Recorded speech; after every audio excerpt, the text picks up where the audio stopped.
Dylan the Dragon. Dylan the young blue dragon lived deep in the Rockstone Mountains of Scotland. Every day, the playful young dragon woke up early in the morning and flew all around the mountains and valleys, looking for something to do. When he was hungry, he would go home to his cave where Mummy Dragon would have hot soup ready for his dinner. "Wash your wings and get ready for tea. I've made your favorite today, darling. Pea and toad soup," said Mummy Dragon. Dylan sighed.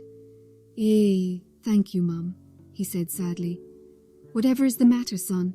Every day you come back home happily for your tea, but today you look so sad," inquired Mummy Dragon. "I'm lonely, Mum. I can't find anyone to play with. In all the lakes, mountains and valleys in Rockstone, there isn't a single dragon for me to play with," he grumbled. "Well, how about this for an idea? Why don't you fly down to the village playground and see if the children there want to play with you?" Dylan woke up bright and early the next day. He was very excited that he would soon have friends to play with every day. He put on his baseball cap and school tie and flew past the valleys and mountains until he reached the little village of Falkirk. He glided down to a passerby to ask for directions to the children's playground. That way," pointed the quivering man. "Oh, he must be cold," thought Dylan.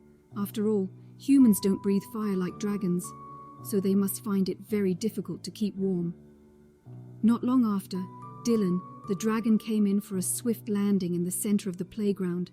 The playground was filled with smart young children in bright red and grey uniforms with their school ties. Dylan tugged at his tie and cleared his throat. He felt very well dressed for the occasion.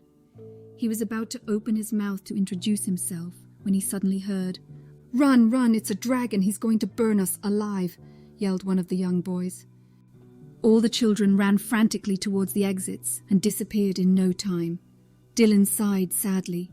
All he wanted was some friends to play with, but clearly humans were very scared of dragons. He flew home with his head hung low to see what Mummy Dragon had made for dinner.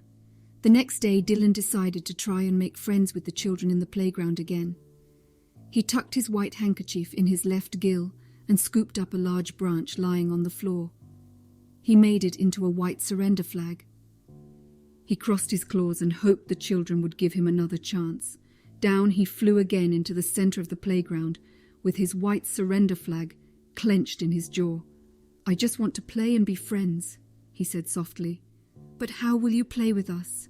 shouted one of the girls. "You're too big for our swings and slides. You won't fit in our roundabout." "Well, why don't I take you all for a ride to the valleys and the mountains of Rockstone?" "Yay!" squealed all the children at once. They climbed onto Dylan's back, and off the children went on a very exciting flight. From that day, Dylan and the playground children were friends, and every day Dylan, the dragon, would take the children on the best playground ride ever. The end. Join our community of kids who love to learn and have fun by subscribing to our channel.